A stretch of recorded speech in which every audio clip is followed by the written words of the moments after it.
গত ফেব্রুয়ারিতে যুক্তরাষ্ট্র ইসরায়েলের যৌথ হামলায় সপরিবারে নিহত হন ইরানের সর্বোচ্চ নেতা আয়াতুল্লাহ আলী খামেনি। 4 মাস প্রতীক্ষার পর অবশেষে জনসমক্ষে তার মরদেহ।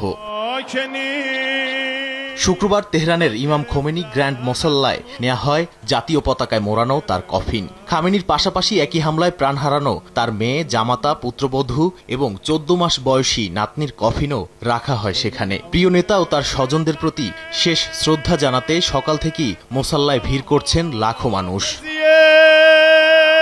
ইরানের ৪৭ বছরের ইতিহাসে খামেনির বিদায়কে অন্যতম বড় ঐতিহাসিক ও রাজনৈতিক মোড় হিসেবে দেখা হচ্ছে। 4 জুলাই তেহরানের মূল জানাজা ও রাষ্ট্রীয় বিদায় শেষে তার কফিন নিয়ে যাওয়া হবে ধর্মীয়ভাবে গুরুত্বপূর্ণ শহর কোমে। এরপর শিয়া মুসলমানদের পবিত্র 2 শহর ইরাকের নাজাফ এবং কারবালায় সম্পন্ন হবে বিশেষ ধর্মীয় আচার।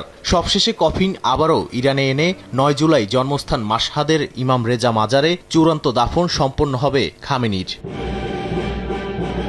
শোকযাত্রায় সামিল হতে তেহরানে জড়ো হচ্ছেন বিশ্বের প্রায় 100 দেশের শীর্ষ প্রতিনিধি ও ধর্মীয় নেতারা। পাকিস্তানের প্রধানমন্ত্রী শাহবাজ শরীফ, চীনের হে উই, ভারতের প্রতিনিধি দল এবং বাংলাদেশ থেকে স্পিকার হাফিজউদ্দিন আহমদ সহ বিশ্ব নেতারা এই অনুষ্ঠানে যোগ দিচ্ছেন। তবে ইসরায়েলের হামলা ও জীবননাশের আশঙ্কায় ইরানের নতুন সর্বোচ্চ নেতা ও খামেনির ছেলে মোস্তফা খামেনি বাবার শেষ বিদায়ের আনুষ্ঠানিকতায় সশরীরে উপস্থিত থাকছে না বলে ইঙ্গিত পাওয়া গেছে।